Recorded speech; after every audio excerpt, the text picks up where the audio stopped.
alegría que existe la televisión de servicio público que nos permite llegar hasta sus hogares cada semana para compartir una nueva edición de Nexos. Nexos es el único programa de televisión de América Latina dedicado de lleno a promover la inclusión de las personas con discapacidad y adultas mayores. Desde la Universidad de Costa Rica les saludamos María Fernanda Jiménez y Yuri Muñoz. Estamos en nuestro mes de fiesta por la celebración de los 15 años del programa. Tenemos temáticas muy variadas en este especial de aniversario. Estos son nuestros titulares. Hoy nos vamos de tour por la ciudad de San José a través de distintas décadas de la historia de Costa Rica gracias al Museo de la Memoria, una iniciativa en donde personas adultas mayores cuentan momentos históricos del país de los que fueron protagonistas. En nuestra entrevista de fondo conocemos los retos para la transición a la educación inclusiva. Le contamos sobre el cortometraje ganador del Oscar 2018 de Silent Child en nuestra recomendación audiovisual de la semana. Esto y más en la edición de hoy. Comenzamos ya con la primera información de este especial de 15 aniversario de Nexos. Imagine la historia de Costa Rica contada por sus protagonistas, frente a frente con usted. Tener la posibilidad de preguntar y recibir de primera mano las curiosidades que los libros de texto de la escuela no nos contaron. El Museo de la Memoria fue el espacio de la iniciativa Art City Tour, en donde todo esto fue posible. Vámonos de tour.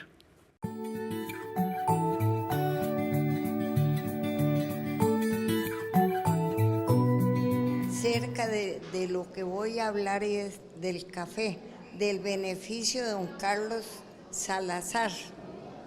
Me parece que en aquel entonces que no habían carreteras y la calle a los 200 metros donde yo vivía era de tierra y piedras.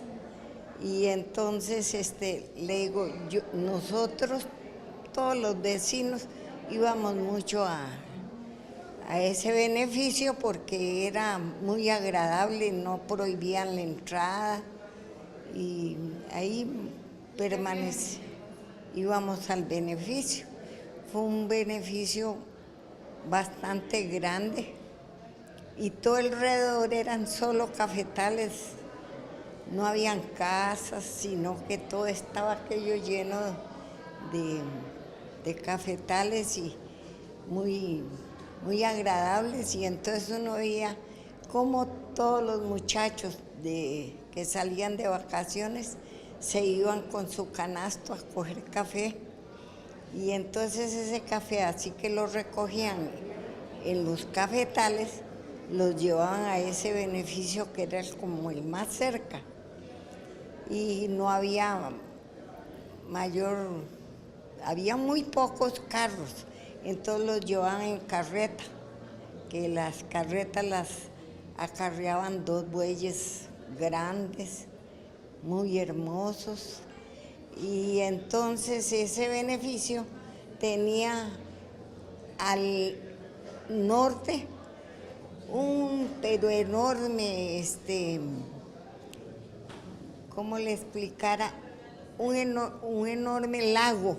Ahí era donde se conectaba el agua y ella trabajaba soltándole la brosa del café, y después de que ya la botaba, entonces pasaba otro, ya el granito, y entonces ese granito se limpiaba y venían unos hombres que ellos eran los trabajadores, entonces vaciaban ese granito y los trabajadores con unas cucharas de madera grandes decían a regar el granito del café, y así que estaba bien seco, que tal vez un día soleado o que ahí se podía secar, entonces con las mismas cucharas esas grandes los metían en unos sacos, y entonces ya esos sacos se llevaban de nuevo ahí cerca de donde estaba el lago, pero era un salón grande. Había unas muchachas que ellas escogían el café ese café que ya cuando había unos cuantos sacos que podían, se los llevaban a Limón y de Limón se los llevaban a Chile y en Chile ahí ellos lo comerciaban con Estados Unidos y con algunos otros países.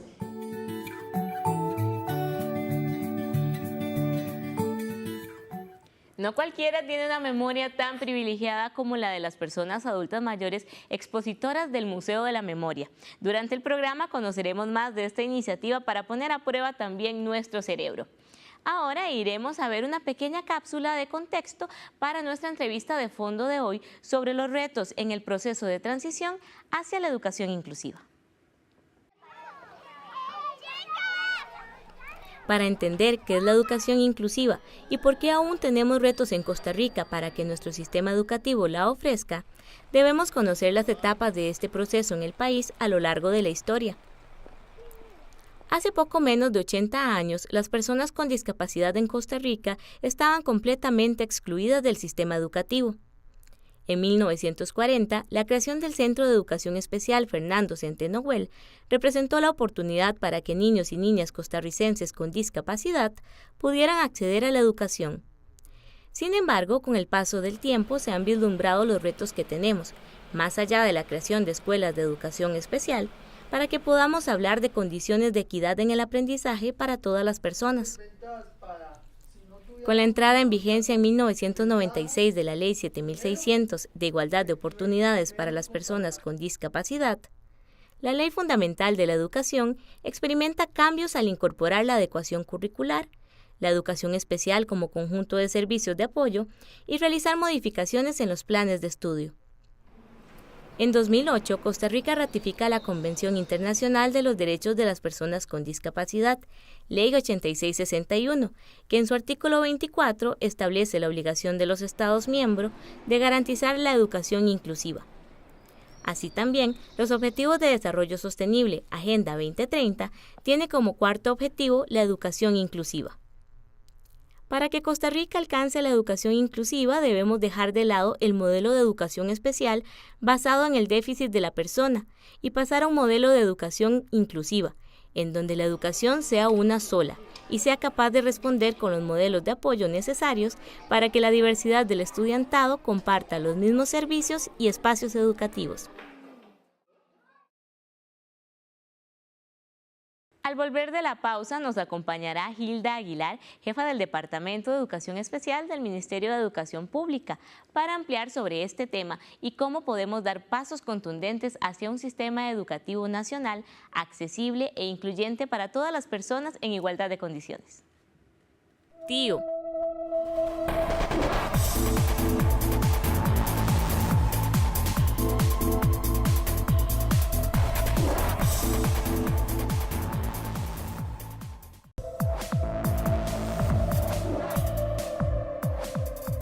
Seguimos con más de Nexos. Estamos celebrando los 15 de Nexos en el 15. Nexos es ya un quinceañero, siendo el único programa de televisión de América Latina dedicado de lleno a promover la inclusión de las personas con discapacidad y adultas mayores. Nos acompaña en estudio Hilda Aguilar, jefa del Departamento de Educación Especial del Ministerio de Educación Pública, para conversar sobre los retos de Costa Rica en el proceso de transición hacia la educación inclusiva. Muchas gracias, Hilda, por acompañarnos una vez más acá en el estudio. Mucho gusto. Un placer estar acá. Para comenzar, Hilda, bueno, antes veíamos una pequeña cápsula de contexto para ubicarnos en este tema. Con la implementación de la Ley 7600, la Ley Fundamental de Educación enfrenta también cambios en dos artículos en particular. ¿Qué significa entonces eso en la práctica para el sistema educativo de Costa Rica en el 96, que se aprobó la Ley 7600? Bueno, significa un cambio muy importante porque cambia el rol de la educación especial, lo cambia sustancialmente y ya no lo define como una propuesta educativa específica para un grupo de alumnos, sino como un sistema de apoyos y servicios para los estudiantes con necesidades educativas, así definido en la ley, que lo requieran temporal o permanentemente. Lo define más desde un sistema de apoyos y el otro artículo plantea la importancia de la información a las familias, que eso es sustancial en este proceso. del 96 a la fecha, ¿qué tanto hemos avanzado en la implementación de eso? Porque también posteriormente se aprobó la Convención Internacional de Derechos de las Personas con Discapacidad, que es una herramienta del derecho internacional con más recursos, ¿verdad? Más actualizada que la Ley 7600 y con una visión más desde un enfoque social de la discapacidad.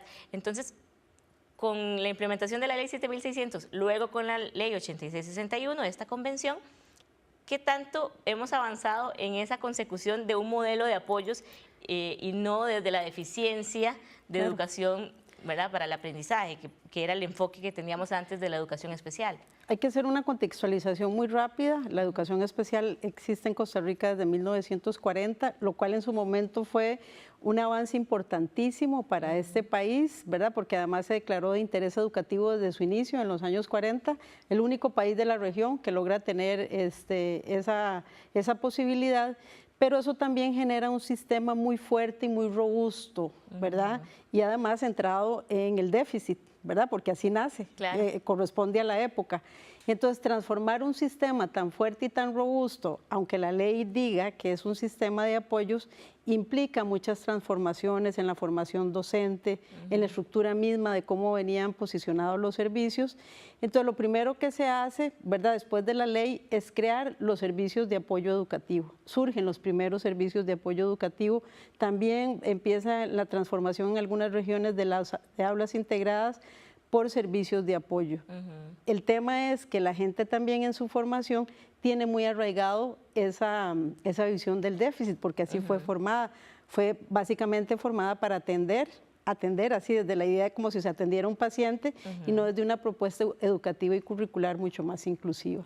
¿Y hacia dónde van esos centros de educación especial, verdad? Porque, bueno, por ejemplo, la Escuela Fernando Centeno Güell, que es un ícono ¿verdad?, de la educación especial, y otros centros que hay alrededor del país, ¿cuál es el futuro o qué transformación requieren esos centros, verdad? Porque la idea de la educación inclusiva es que todos los estudiantes de la diversidad, no solo a nivel de discapacidad, sino en general, puedan asistir a los mismos centros educativos. ¿Qué pasa con los centros de educación especial y con los educadores especiales? ¿Cuál es el propósito dentro de la educación inclusiva? Bueno, hay un tema importante que es precisamente a partir de la convención, pero más allá de la convención, de la transformación de la concepción de la discapacidad a un modelo social, impulsa irremediablemente que la educación especial tiene que cambiar, ¿verdad? Eso es un asunto esencial. O sea, si venía haciendo una cosa, hoy día su quehacer va más orientado a convertirse en un sistema de apoyos a la educación inclusiva. ¿Qué implica eso? Por ejemplo, bueno, desde la aprobación de la ley 7600, en Costa Rica no se abrió ningún nuevo centro de educación especial, eso es muy importante. Y la idea es que los centros, bueno, porque tienen gente con buena formación y con buena experiencia, se conviertan más en centros de recursos y apoyo para las mismas escuelas que están alrededor, ¿verdad? Que esos docentes de educación especial con su experiencia puedan apoyar a otros profesores.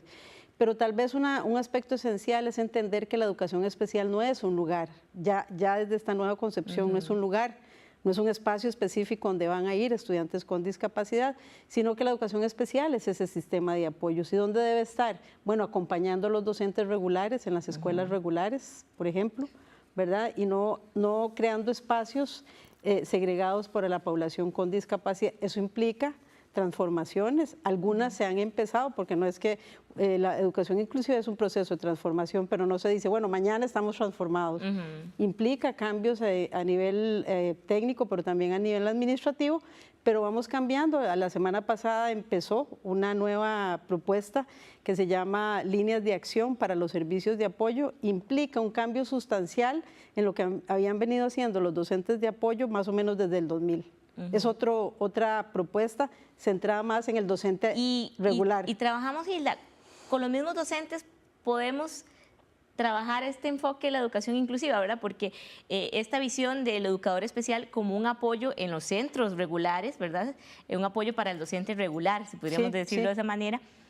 A nivel presupuestario, ¿qué cambios implicaría? Porque también hay mucho temor e inclusive resistencia a algunos docentes en que, bueno, va a haber la misma cantidad de docentes, con el mismo presupuesto, podemos tener este enfoque de educación inclusiva. Claro, es que más bien tenemos los recursos para hacerlo, ¿verdad? Más bien a veces, ¿qué sucede? Que en un mismo centro regular, en una escuela, pueden haber 5 docentes de apoyo. Cuando digamos la propuesta en países como Dinamarca es un docente por centro educativo. Aquí tenemos 5 o 6 a veces, ¿verdad?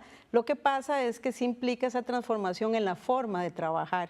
Ellos no van a perder las lecciones, van a tener la misma cantidad de lecciones, van a tener el mismo nombramiento, ¿verdad? Que eso asusta un poco a la gente, pero lo que va a cambiar es su rol y su forma de trabajar. ¿Qué pasaba antes mucho? Trabajaban en forma individual con algunos estudiantes, iban a un cubículo, trabajaban con él, pero nada de lo que pasaba en esa aula cambiaba, ¿verdad? Porque el que ocupa también acompañamiento para hacer esos procesos de transformación es el docente regular, porque por años lo vimos como 2 sistemas separados cuando la educación es solo una, ¿verdad? Y entonces realizar un trabajo colaborativo de 2 docentes en un aula no es algo que estemos acostumbrados a ver, pero hacia eso vamos trabajando, ¿verdad? Porque es lo que buscamos. Claro, porque si ese docente tiene nuevas estrategias, se van a beneficiar no solo los estudiantes con discapacidad, sino todo el grupo, que es la idea. Así es, pues le agradecemos mucho, Gilda. Es un tema que podríamos aquí discutir y encontrar muchas aristas, ¿verdad? Para informar a la gente. Lastimosamente, pues el tiempo es traicionero con nosotros, pero Gilda, si la gente quiere investigar más, e inclusive los docentes, ¿verdad? Los docentes regulares que se quieren informar, ¿cómo pueden comunicarse con el Departamento de Educación Especial del MEP? Pueden escribir al correo educaespecial@mep.go.cr, es Educa Especial con minúscula, todo pegado, o también pueden llamar al 22 54 6456. Así es, pues es un tema fundamental, ¿verdad?, para lograr la inclusión de las personas con discapacidad, que sigamos avanzando en este proceso de transición hacia la educación inclusiva, ¿verdad?, que es un proceso que no se acaba. Muchas gracias, Gilda, por acompañarnos. Y bueno, ahora iremos de nuevo a conocer sobre el Museo de la Memoria, una iniciativa desarrollada por el Ministerio de Cultura, la Asociación Gerontológica Costarricense y el Museo Nacional. Es que antes no andaba en carro, nada, era a pie, todo el mundo era a pie. Así tuviera uno que marcar de Plaza Víquez a Barrio México o a Guadalupe a pie, iba uno y venía a pie, porque era tanto el amor por la chiquilla que le gustaba a uno, que uno decía, ¿qué tiene? Yo voy. Y iba y cualquier obstáculo se lo brincaba.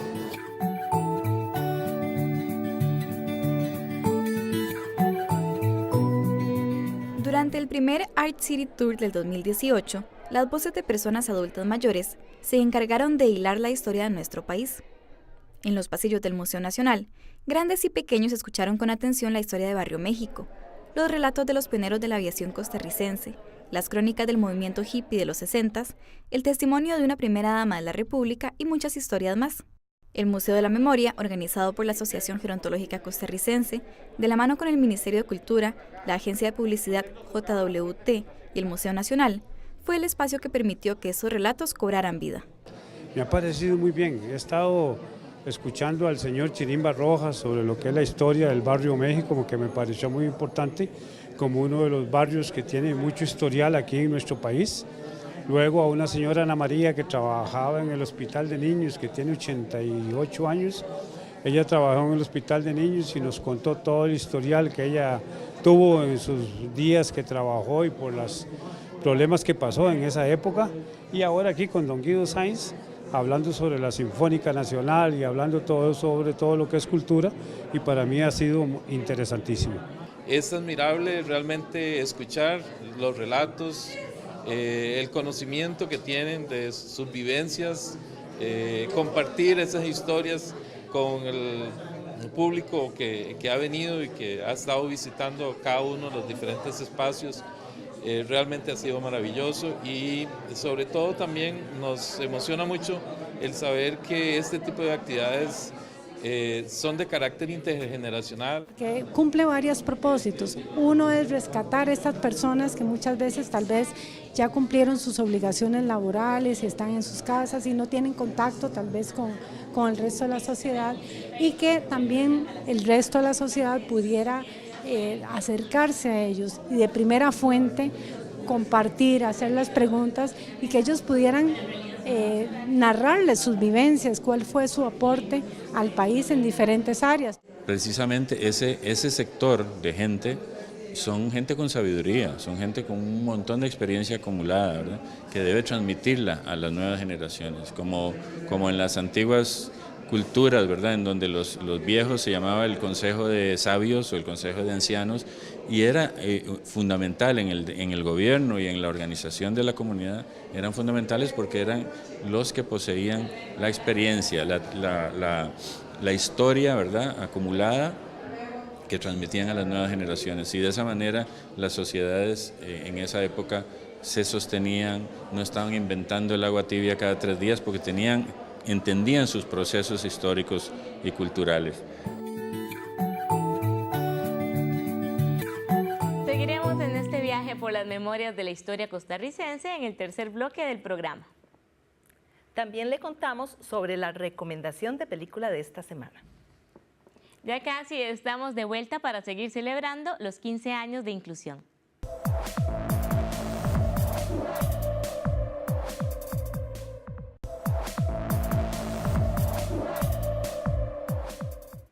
Estamos de regreso. Si se acaba de unir a la transmisión y nunca nos ha sintonizado, le cuento que somos el único programa de televisión latinoamericano especializado en promover la inclusión de las personas con discapacidad y adultos mayores. Además, estamos de manteles largos por los 15 años del programa. Esperamos que se quede con nosotras y se antoje de apuntarse a aportar a la inclusión. El primer domingo de este mes de marzo se hizo entrega de los premios Oscar. Con estas son 90 las ocasiones en las que la Academia reconoce a lo mejor del cine. En la categoría cortometraje, un trabajo británico se llevó la estatuilla. Se trata de The Silent Child, audiovisual que nos presenta a una niña sorda y su encuentro con la lengua de señas.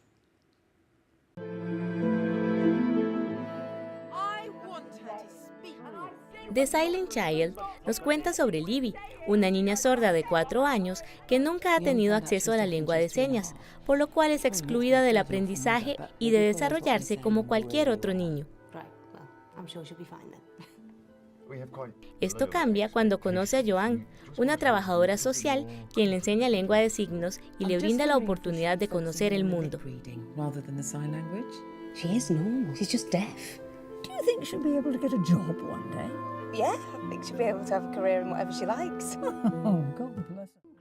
La transformación de Libby es más que evidente y pasa de ser una niña triste e introvertida a llenarse de vida y conocimiento mediante la comunicación.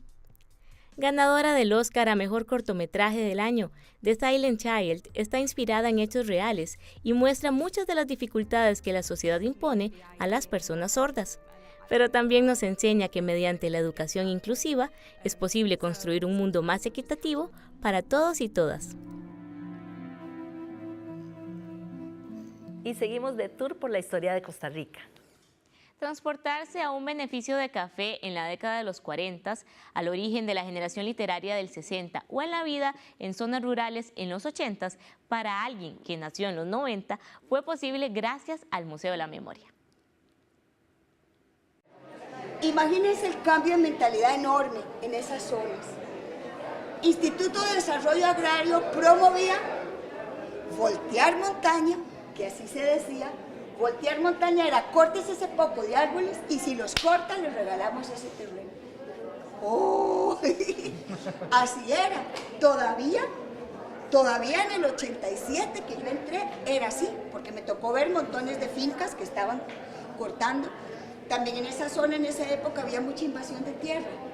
Entonces, si alguna persona tenía un bosque bien bonito y lo quería guardar, entraban, volteaban montaña, demostraban que lo estaban trabajando y se lo quitaban a la gente y se lo daban al trabajador que había volteado montaña. Bueno, ahora en Sarapiquí la mentalidad es absolutamente otra.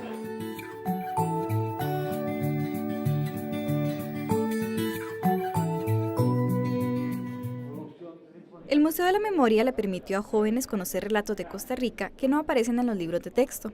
Para las personas mayores que visitaron la actividad, el museo fue una oportunidad de revivir su propia historia.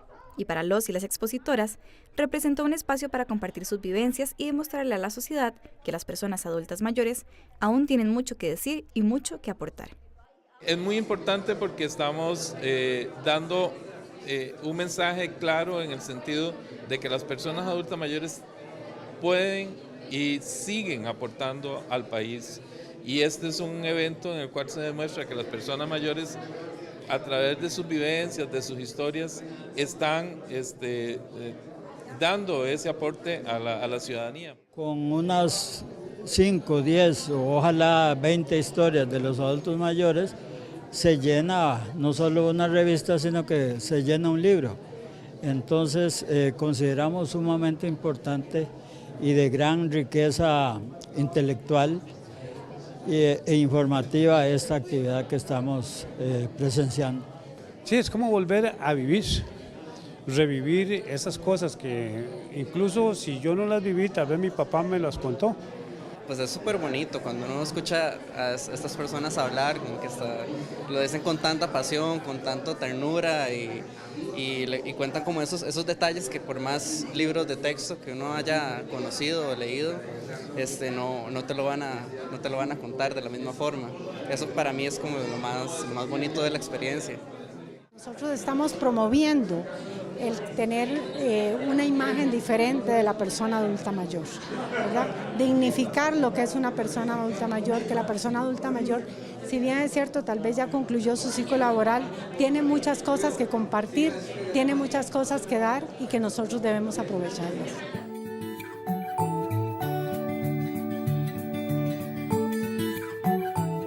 Llegamos al final de la edición de hoy de Nexos.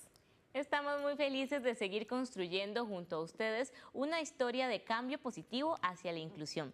Tenemos 15 años de hacer televisión con sentido, televisión para la defensa del respeto de los derechos humanos. Esperamos que esté en contacto con nosotros también a través de las redes sociales. Nos encuentra en Facebook, YouTube e Instagram como Nexos Canal 15. La esperamos la próxima semana para seguir celebrando los 15 años de Nexos en el 15. Hasta entonces.